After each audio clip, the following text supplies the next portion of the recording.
بسم اللہ الرحمن الرحیم۔ میں سید غلام جعفر شاہ۔ عید الفطر آ رہی ہے، ہم عید الفطر کی تیاریاں کر رہے ہیں۔ تقریباً لوگوں کی تیاری مکمل ہو گئی ہے، مگر اکثر لوگوں کی تیاری عید کی رات تک یعنی چاند رات تک جاری رہے گی، اور کچھ لوگ تو عید والے دن بھی دکانوں کا رخ کریں گے۔ ٹیلر کو کپڑے دے دیے گئے ہیں، ٹیلر کو بار بار تاکید کر دی گئی ہے کہ خیال رہے کہ مجھے عید سے پہلے کپڑے ملنے چاہیے، میرے بچوں کے کپڑے عید والے دن سے پہلے تیار ہو جانے چاہیے۔ بیٹی نے اعتراض کیا کہ یہ سوٹ مجھے پسند نہیں ہے، پھر واپس لے کے ہم جا رہے ہیں، کوئی واپس لے کے آ رہا ہے، رش لگا ہوا ہے، جہاں بھی جاؤ جس دکان میں جاؤ رش لگا ہوا ہے، لوگ طرح طرح کی چیزیں خرید رہے ہیں کیونکہ عید آ رہی ہے۔ مٹھائی والوں کی دکان پہ دیکھو تو رش لگا ہوا ہے، لوگ مٹھائیاں خرید رہے ہیں کیونکہ عید والے دن ان کے ریلیٹیوز نے آنا ہے، ان کے رشتہ دار دوستوں نے آنا ہے، تو ان کو وہ مٹھائی کھلائیں گے۔ بوتلیں خریدی جا رہی ہیں، طرح طرح کی اشیاء اور خریدی جا رہی ہیں، فروٹ خریدے جائیں گے، کیوں کہ عید آ رہی ہے۔ مگر کیا آپ نے یہ بھی سوچا ہے کہ کچھ لوگ ایسے ہیں جنہوں نے بازاروں کا رخ نہیں کیا، نہ ہی انہوں نے ٹیلر سے کوئی بات کی ہے، نہ ہی انہیں درزی سے بات کرنے کی ضرورت محسوس ہوئی ہے، نہ ہی انہوں نے اپنے بچوں کو بازار کا منہ دکھایا ہے، نہ ہی ان کے گھر میں کوئی مٹھائی آئی ہے۔ جی، آپ کے ارد گرد ایسے بہت سارے لوگ ہیں جنہوں نے بازاروں کا رخ نہیں کیا۔ عید ان کے لیے بھی آ رہی ہے، وہ بھی عید منانا چاہتے ہیں، ضروریات زندگی کے لیے سامان نہیں ہے، ان کے پاس پیسے نہیں ہیں۔ اللہ نے آپ کو دیا ہوا ہے، آپ بے شک انجوائے کریں۔ آپ کے بچوں کا حق ہے کہ وہ اچھے کپڑے پہنیں، اچھے کھانے کھائیں، کیونکہ اللہ نے آپ کو رزق دیا ہوا ہے، تو آپ اپنے بچوں کو اچھا کھلائیں، اچھا پہنائیں، یہ ان کا حق ہے۔ لیکن اس بات کا احساس ضرور کریں کہ آپ کی بیوی جو لوگوں کے آگے نمائش کر رہی ہے کہ دیکھو میں آج بازار سے اتنا مہنگا سوٹ لے آئی ہوں، تو اس کو اس بات کا خیال کرنا ہے کہ وہ ان کے سامنے نمائش نہ کرے جن کو پتہ بھی نہیں ہے کہ ہم نے کپڑے خریدنے ہیں کہ نہیں خریدنے۔ وہ اپنے بچوں کو یہ بات سمجھا دے کہ فلاں جو بچے ہیں ان کے سامنے وہ یہ ذکر نہ کریں کہ ہم نے کپڑے بڑے مہنگے خریدے ہوئے ہیں، میرے فلاں کھلونے میرے گھر میں آئے ہوئے ہیں، یہ کھلونا مجھے ماموں نے دیا ہے، یہ کھلونا مجھے انکل نے دیا ہے۔ یہ باتیں وہ ان بچوں کے سامنے نہ کریں جن کی ماں نے رات یہ کہہ کر سلا دیا تھا، ماں نے جلدی جلدی بچوں کو یہ کہہ کر سلا دیا تھا کہ فرشتے آتے ہیں خواب میں روٹی دینے۔ ان کا خیال کرنا ہے، اپنے رزق میں سے ان کو تھوڑا دے دیں، بہت تھوڑا سا، کہ وہ بھی عید منا لیں۔ آپ ان کو اچھا کھانا نہیں دے سکتے تو ایک رات کا کھانا ان کے گھر دیں تاکہ وہ بھی اچھی طرح سے عید منا سکیں۔ آپ ان کو نئے کپڑے نہیں دے سکتے تو اپنے بچوں کے پہنے ہوئے کپڑے ان کو دے دیں۔ آپ میں سے اکثر کے بچوں کے جو ایک دفعہ کپڑے پہن لیتے ہیں وہ دوبارہ اپنے بچوں کو نہیں پہناتے، ان کے لیے وہ کپڑے نئے ہوں گے۔ کوشش کریں کہ ان کو نئے کپڑے سلوا دیں۔ اگر نئے کپڑے نہیں دلوا سکتے تو کم سے کم اپنے بچوں کے اچھے پرانے کپڑے ان کو دے دیں تاکہ وہ بھی عید منا لیں۔ عید والے دن اپنے بچوں کو بیش بہا عیدی دیں، کچھ حصہ اس غریب کے بچوں کو بھی دے دیں۔ میں ذمہ داری سے کہہ رہا ہوں کہ آپ بہت خوش ہو جائیں گے۔ انہوں نے تو خوش ہونا ہی ہونا ہے، لیکن آپ بہت خوش ہو جائیں گے۔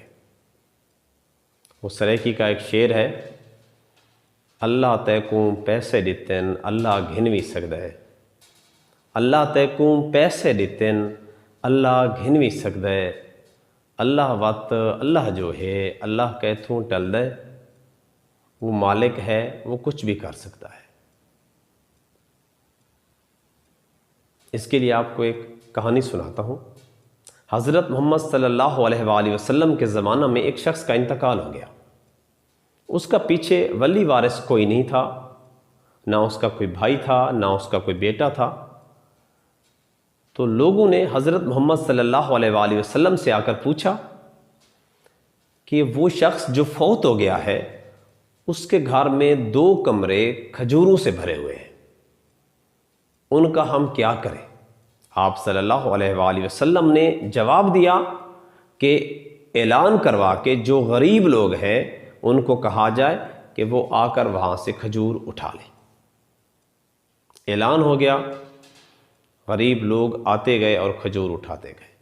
کچھ دن تک یہ سلسلہ جاری رہا جب تک کھجور کمرے میں موجود رہی۔ کچھ دن بعد سلسلہ رک گیا تو ساتھ والے پڑوسی نے سوچا کہ لگتا ہے کھجور ختم ہو گئی ہے۔ وہ کمرے کے اندر جاتا ہے تو دیکھتا ہے کہ دونوں کمرے میں کچھ بھی نہیں ہے مگر ایک دانہ پڑا ہوا ہے۔ اس شخص نے وہ دانہ اٹھایا تو کیا دیکھتا ہے کہ وہ دانہ دوسری طرف سے گلا سڑا ہوا ہے۔ اس شخص نے سوچا کہ شاید اس میں کوئی مصلحت ہے۔ وہ شخص آپ صلی اللہ علیہ وآلہ وسلم کے پاس آیا اور عرض کی کہ یا رسول اللہ، میں آج اس شخص کے گھر گیا ہوں جو فوت ہو گیا تھا اور جس کا آپ نے فرمایا تھا کہ اس کی کھجور کو تقسیم کر دیا جائے، تو اس کے دونوں کمروں میں اور کچھ بھی نہیں تھا، ایک دانہ پڑا ہوا تھا جو دوسری طرف سے گلا سڑا ہوا تھا۔ مجھے لگا کہ شاید اس میں کوئی مصلحت ہے۔ آپ صلی اللہ علیہ وآلہ وسلم نے فرمایا کہ واقعی اس میں مصلحت ہے۔ یہ دانہ کھجور کا جو تم میرے پاس لے کر آیا ہے، اگر وہ شخص اپنی زندگی میں یہ ایک دانہ بھی صدقہ کر دیتا تو آج جو اس کے 2 کمروں کا صدقہ ہوا ہے، 2 کمروں کی کھجور غریبوں میں تقسیم ہوئی ہے، اس دانے کا ثواب ان 2 کمروں کے کھجور کے تقسیم ہونے سے کہیں زیادہ تھا۔ کہ جو شخص اپنی زندگی میں اپنے ہاتھوں سے صدقہ دے کے جاتا ہے اس کا اتنا ثواب ہوتا ہے۔ رزق آنی جانی چیز ہے۔ کئی امیر لوگوں کو میں نے فقیر بنتے ہوئے دیکھا ہے، آپ نے بھی دیکھا ہوگا۔ اس لیے عید الفطر خوشی کا دن ہے، انجوائے کریں، اپنے بچوں کو انجوائے کروائیں، لیکن ان کی خوشیوں کا خیال کریں جو آپ کے ارد گرد رہتے ہیں، اس خوشی میں ان کو بھی شامل کریں۔ یقین کریں کہ اتنی خوشی آپ کو محسوس ہوگی جس کا کوئی اندازہ نہیں ہے، اور کوشش کریں کہ جب یہ کام کیا کریں تو اس کا آغاز اپنے چھوٹوں سے کیا کریں۔